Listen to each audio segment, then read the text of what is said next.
Hello everyone, welcome back to our channel. Actually, आङो video होनो हायाखै बिराद गोबाव जाबाय बिनि थाखायनो नोंथांमोननि बयनिसिमबो आङो बिराद निमाहा बियो माने बयबो सोङो आरोना जोंनावहाय माने भिडिअखौ होथाराखै होननानै माने आंनाबो मबाइला माने जोङो भिडिअखौथ' सिगाङावनो जों खोन्थाखाबाय जे भिडिअखौ मबाइलजोंसो खेबो होननानै ओमफ्राय आंना मबाइला बिराद गाज्रि जादोंमोन आरोना माने लाइक दसेनो सुइच अफ जानाय माने बिदि जादोंमोन आरो बिनिफ्राय आरो लोगोसे आंना बिनानावा गालिया बेबो माने न'आव थायाखै आंजों ज' थायाखै आरोना गामियावसो थांनांगौ जादों माने बेनाबो फेमिलि प्रब्लेम दं आरोना बिनि थाखायनो आरो जेरानाखि फैगोन अब्ला मोजाङै खोन्थाफिनसिगोन आरो मानि थाखाय बेयो न'आव थांनांदों मानांदों ओमफ्राय दा दिनैहाय नोंसिनि थाखाय आङो मोनसे गोदान भिडिअ लानानै फैदों बे भिडिअआ एक्चुअलि सिगाङावनो खेबखानायसोमोन आरोना बाट बे भिडिअखौ आं खेबनाय नङा जाय खेबदों बिनिसिम माने लाइक थेंक इउ जासिहरनाय थाबाय आरोना ओमफ्राय नोंथांमोनहा नायलांबानो जाबाय एक्चुअलि बे भिडिअआ जोंनि ससे मोसानायल' आरो आं खोन्थागोरखाबाय मानो होनोबा जोङो गासै टिचिं स्टाफ डिग्रीनि आरो स्कुलिंनि मोनसे उना फेस्टिवल जादोंमोन जोंहा स्कुलाव माने इउएन एकाडेमि डिग्री कलेजाव आरोना एक्चुअलि स्कुलल' नङा कलेजबो ज' ओमफ्राय बेयो उना फेस्टिवलावहाय जोङो ज' टिचिं स्टाफफोर मोसादोंमोन दा बे मोसानायखौनो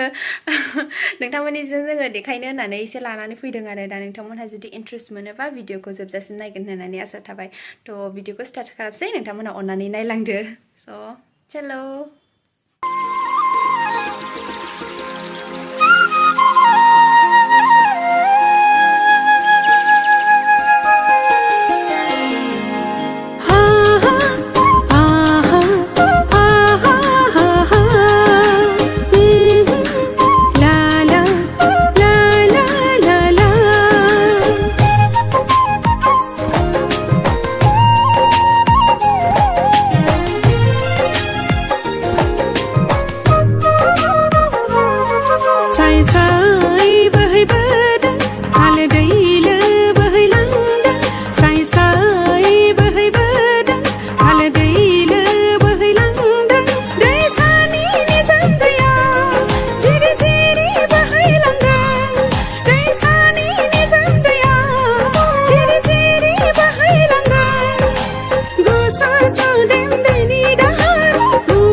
आंखौ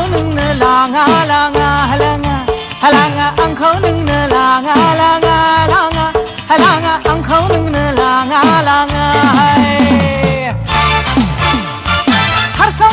हारसंगोन आं नोंखौ एंगार हाखाया